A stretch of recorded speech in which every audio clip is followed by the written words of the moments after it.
Hey there everybody, this is TJ for skullbanger.net. This is going to mark my first probably video game review.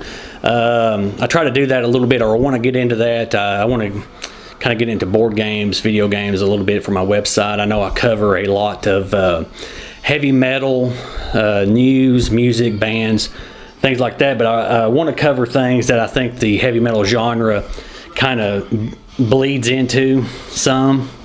And I know in board games, there's a lot of board games that's got heavy metal themes involved, and I want to try to start getting into that more. And obviously video games have themes that heavy metal can also bleed into. You got a lot of musicians and stuff that are involved in video games now. So today I'm going to review a indie game. It's called Papers, Please. It's a game that basically you play the role of a passport inspector at a border control of a country that's reminiscent of probably communist Russia. It's called I can't even. It's real hard to pronounce. I can't pronounce it. But like I said, you are a border inspector, and people were coming through your line, and you have to inspect their passports. And what has happened? Your nation has just ended a 6-year war with a neighboring country called Kolchia. And so there's tensions involved. The game itself, at its core, it's a memorization game. You are an inspector in your border booth. You come through, people give you passports or work permits or whatever along with their passports, and it's got to match up to certain information that's in your rule book or guidelines that are handed down by your government. So basically it's a memorization game or a matching game, and things have got to match up to determine whether you let people into the country or deny them entry. However, the game has got a little bit more depth than just a pure memory or matching game. There's a story involved in the game. There's some conspiracy theories, some dark elements, things like that. And your role as this border inspector is to either allow certain people in, deny certain people. You can decide whether to stay loyal to your country or if you want to try to promote other kinds of agendas that you may run into as the border patrol. And your decisions have repercussions to this, whatever goal you're wanting to try to achieve. And you also have to think about your family. At the end of each day, you have so much money to keep your family alive and keep your rent and stuff. And if you end up going into debt, you are thrown in prison until you can pay your debt off, and therefore thus ending the game.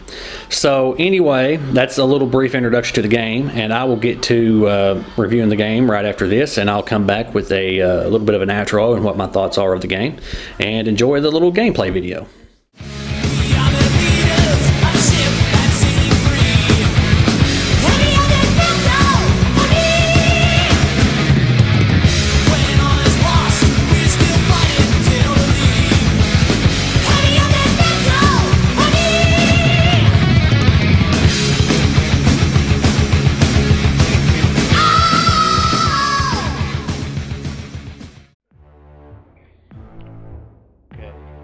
So this is the intro to Papers, Please. And as I stated in my intro, you're a border patrol agent who has got picked by the government lottery to do that as your job. So it takes place in the early 80s, very Cold War era-esque, as you can tell by the music playing. It's a very Russian-styled theme. Now you got two option modes here. You have endless, which doesn't really, you just keep going until I guess you make enough errors to be thrown in jail. And you have story mode. So that's what we'll start with here.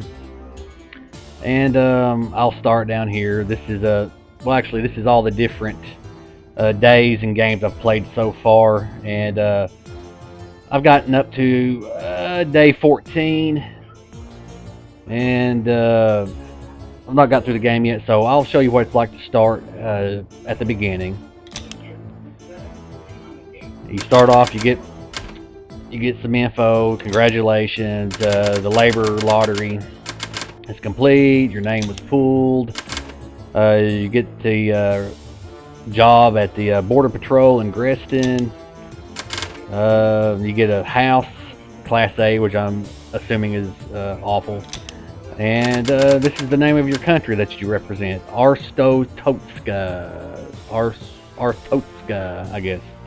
So anyway, here we go. Get the paper for the day. And Greston border checkpoint opens at last. After 6 long years, can the Ministry of Admission keep us safe? So there you go. There's been a war with a neighboring country, and now your borders are open. So here you are going to work. This is your game screen, and this is your rules for the day. Now, as the game goes on, you get more and more rules that you have to check with the people trying to enter your country. And you only have a certain amount of time. As you'll see down here, you start at 6 a.m. in the morning, and you have a 12-hour shift till 6 p.m. and it goes really fast. And as the days go on, you get more and more stuff you have to check, which makes it more difficult. And for each person you check, you get 5 units of money or dollars or whatever the currency is. You're allowed so many errors a day, but if you make it's about 3 errors, maybe 4, they start docking your pay. So you got to watch that. So you can put your stuff over here. It's a drag and drop kind of system they got. And the first day, we can only let in people from our own country. Entry is restricted to Arstotzkan citizens only. So we got to keep an eye on that for day 1. And this is a tab to approve or deny people entry. So you open your gate up, like I just did, and you click on the speaker to call it your first person. So here they come. They'll walk up. So right here, they're from our country. They look the same. It's pretty straightforward on day 1. You click this, bring it out. Doesn't have to be perfect. Approve them. Send them through. And they pop on through there. And then this highlights again. You click the next person.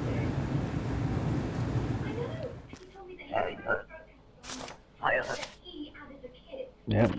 Now she's from another country. You deny her.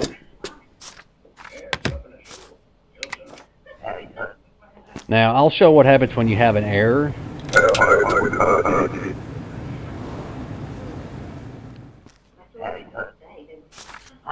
So here's someone from Republica. Pop this out. Now we're only supposed to let people in from our country. So what happens when you make a mistake? It comes through. You get a citation. No entry from Republica. Warning issued. No penalty. Now, like I said earlier, you can get about 3 or 4 of these before they start really busting you for it. And you have this rule book here. You can look and see what your rules are. And as the game goes on, you'll get more. So what I'm going to do, I'm going to exit this out. I'm actually going to turn the sound down just a little bit here. I'm going to the main menu. And I'll go back to story. And I'll load up a game from about day 6 so we can see where we're going at. And kind of what the advances are. I won't show everything because I don't want to spoil a lot. So jobs are fewer, or jobs are few becoming fewer. And what happens with this, as you'll see when I get my check booth here. A new rule. Special program to control immigrant labor. Travelers entering for work require a valid work pass. So, and this is some basic information. So now I bring out my rule book, go to basic rules, and now these are the extra rules up here in day 6. Foreigners require an entry permit. Actual citizens have to have an ID card. All documents must be current. You got to have a work pass now, and a passport, of course. So I'll open the gate up. And also down here I got a discrepancy detector, which I'll show up here in just a second. Call my first person. The clock starts. So there's his work pass. So he has a job. You got to check he's going to be here for a month. And here's his entry visa. He's got a job, so you got to check all this stuff. You got to make sure it matches up. And you notice right here, this is the issuing city. So each country, if you look in the regional map, each country has an issuing city that the passport has to match up with. So he's from, where is he from? Obristan.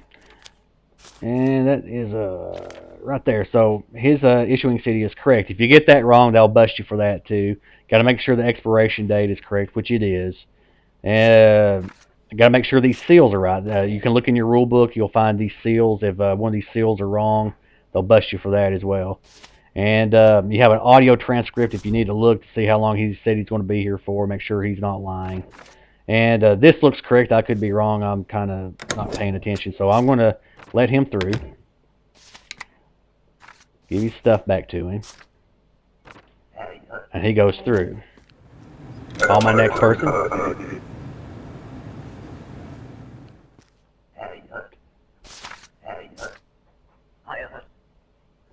So she says she's going to be in food service. And she shows me her things, and she gives me a card. Basically, she's a prostitute, I suppose. And put this back, check her stuff out. And her name matches up. All of it seems okay. So I'll pop this out. I approve her. Throw this to her. And let her be on her way. Now, right here, this lady, she gives me this. She asked me to please help her. And this is a note saying, so-and-so here promised her and her sister good work, but he's obviously a bad person that's taking girls to prostitutes. Now, this is just one of the many things that makes Papers, Please stand out from just being a simple memorization or matching game. The game itself has actually got a pretty good story involved. And this is just one of the little side stories. You have different things that pop up as you check people. And it adds flavor to the game. You'll have people from other countries come through. You have people involved in shadow groups, conspiracy groups. And it actually makes for an interesting tale. And I think that makes the game really interesting. So this woman seems... wait a minute. This looks like the ex... No, that's right. That's right. The date's fine. I think her name is fine. So all that seems okay. Glorian, I believe that's the correct place, I think. So I'll approve her. Send her through. Now watch me get busted for something. I don't know. Call my next person. Yeah, I got busted. Invalid expiration. Well, whatever. Says she's got a job. And says she'll be here a month. And so I gotta check this stuff. Looks like it all kind of, I think, matches up. And I'll pass her. I want to show what happens with the discrepancy checker down here. It's kind of interesting. So maybe we'll get one here in just a second. Let me.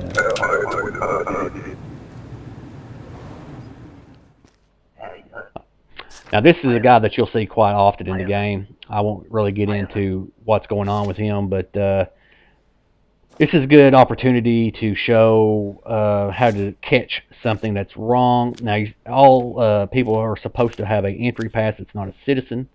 So I'll go to my rules here. I'll bring up the discrepancy checker. And see, foreigners required an entry permit, which he does not have. So you click the rule that's wrong. If he didn't provide something, click the counter. It says discrepancy detected. So you interrogate.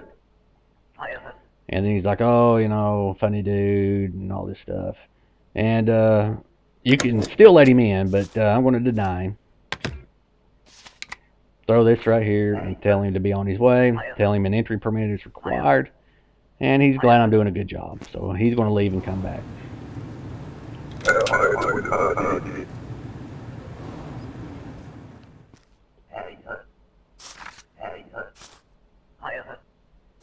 And this person says she's coming through the country, only going to be here for 2 weeks. Transit. These names kill me sometimes. That looks correct. The ID number looks correct. her information seems correct, or expiration date, I think. So we'll let her through. Pop that to her. See if I get busted for something.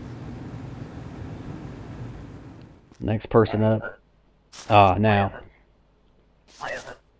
if you remember the lady that came up a minute ago, see right here, he's obviously the pimp, and he is a actual citizen of the country, and so citizens have to provide an actual ID card, and this is the guy's name. So what you can do is bring this over here, and you bring up your discrepancy highlight, you click the name, and you click this, and then you can interrogate him. Yeah, and so it comes down. Now you can actually get him arrested. You can give this back to him and let him through, and he's pretty mad, and he's going to kill her apparently. So this is one of the choices in the games that can have repercussions later. Now I don't know. When I played the game through the first time, I got him arrested, and I don't know exactly what would happen if I let him through, but I'll show you what it's like to arrest someone.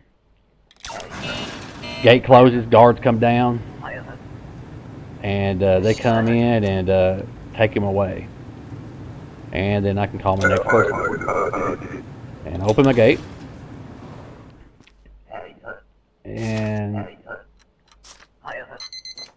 this guy says he's coming from work. He's from wherever that is for 6 months. He's a drafter. He's there. Eric Schneider, 6 months. Outer Grouse. See, you got to check those issuing cities. I'm not sure. I can't remember. So let's find out. Regional map. Where's he from? Oh, wait a minute. That's right. Yeah, Outer Grouse. That's correct. So anyway, I'll let him through. Give his stuff. Let him go. Now the time ran out. You don't get paid for anybody after. Oh, I messed up. Invalid name. I thought, hell, I can't pay attention.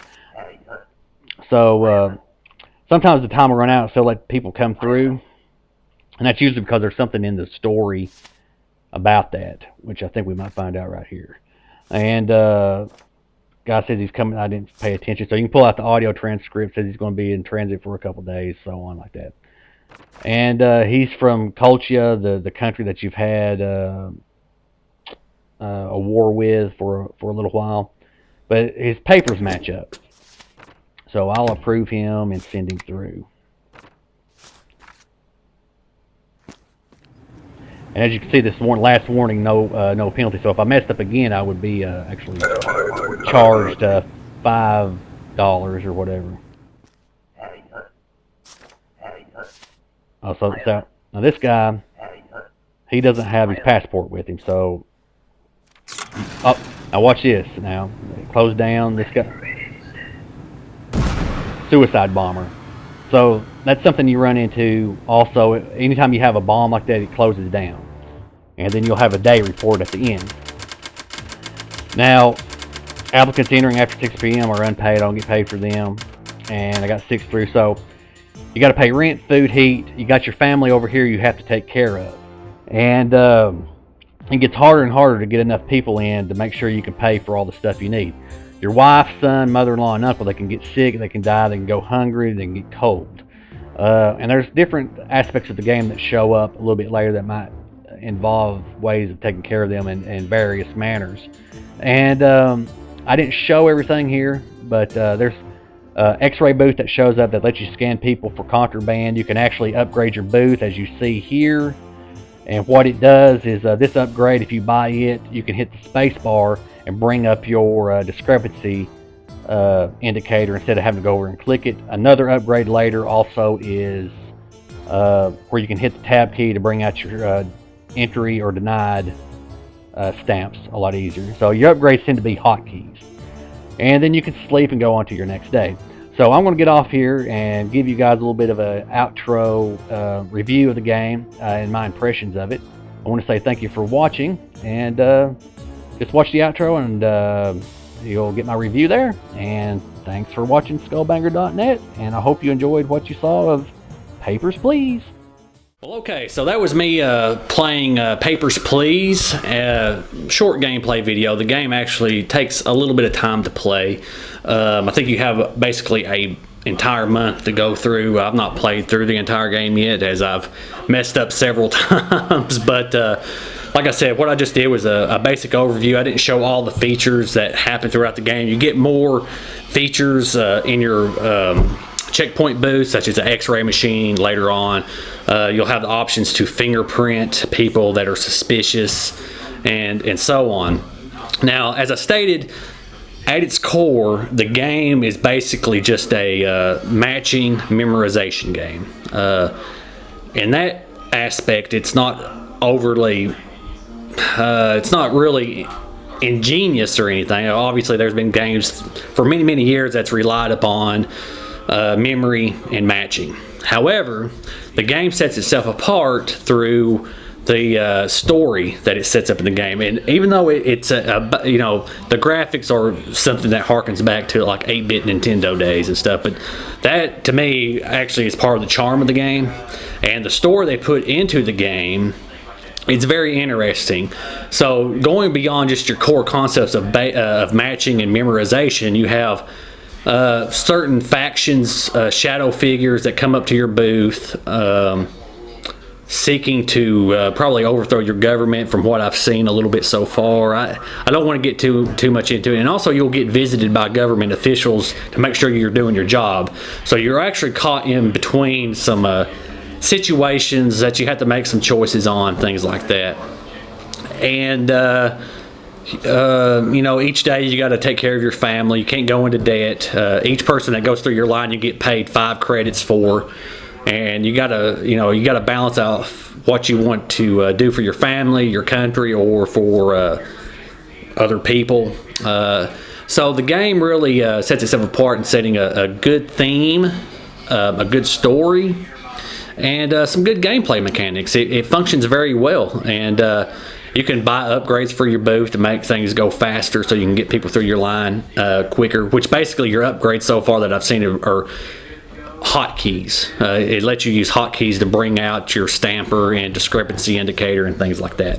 So if I was to rate Papers, Please, I would probably give it I'd give it a 4 out of 5. The reason I wouldn't give it a 5 out of 5 is that the game can be a little monotonous, because just like a job probably at a checkpoint booth of stamping people's papers all day long can get a little tiring. And that's kind of what you run into here, because you're checking papers and making sure stuff matches. So in that regard, things can get a little, oh God, let me stamp. But other than that, it's a really fantastic game of what I've got to play so far. I've got up to about day 11, and you're constantly under pressure. You're trying to get the money to your family. You're trying to do your job, but yeah, you're trying to screen people. And as the days go on, you get more and more rules of what you got to check, which slows you down even more. And it's kind of funny how things work out at the end of each day sometimes too. So I recommend Papers, Please. It runs about $10. You can go and get the game on GOG.com, GOG.com. I think it's also available on Steam and Valve, if I'm not mistaken.